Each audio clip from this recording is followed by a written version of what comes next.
السلام علیکم نحمدہ و نصلی علی رسولہ الکریم اما بعد فاعوذ باللہ من الشیطان الرجیم بسم اللہ الرحمن الرحیم۔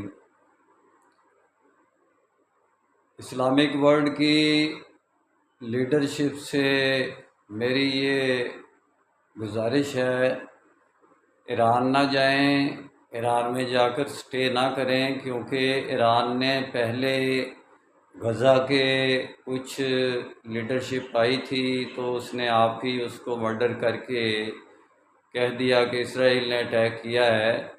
ایران اپنے لیڈرشپ کو تو بچا نہیں سکتا، ایران کے اندر، ایران کے ہی اندر موساد کے اسرائیل کے ایجنٹ ہیں، ایرانی ہیں، اسرائیلی نہیں ہیں، ایرانی ہیں، ایرانی قوم کے ہیں۔ وہ 70% رشین فیڈریشن اور اسرائیل کے ایجنٹ ایران کے اندر ہیں، تو ان کی قیادت اپنی محفوظ نہیں ہے۔ میں اسلامک ورلڈ کی قیادت سے اس لیے کہہ رہا ہوں کہ وہاں نہ جائیں بھائی، جا کے بالکل سٹے نہ کریں، کیونکہ کوئی پتہ نہیں ہے کہ 2-3 دن کے سٹے میں وہ آپ کو یعنی کہ ہلاک کر دیں۔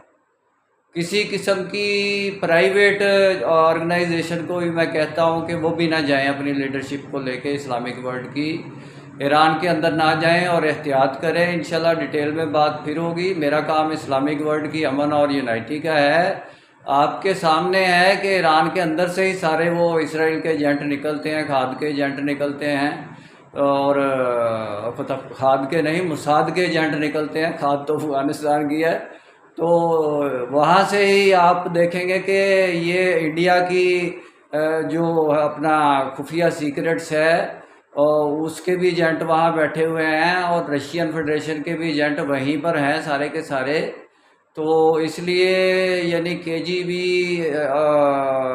کے علاوہ باقی سیکرٹ سروس بھی وہاں ایران کے اندر بیٹھی ہوئی ہیں، صرف یہ اندازہ کرنے کے لیے کہ یہ ایران کے اندر جو یہ کام ہو رہا ہے، دوسری سیکرٹ سروس اس لیے بیٹھی ہیں آ کے کہ وہ دیکھیں کہ یہ کون کروا رہا ہے۔ حقیقت میں تو وہ ایران کروا رہا ہے، ایران کی اپنی گورنمنٹ اسرائیل سے ملی ہوئی ہے۔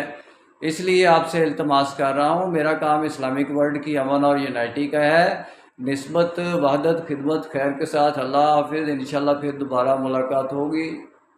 اللہ حافظ۔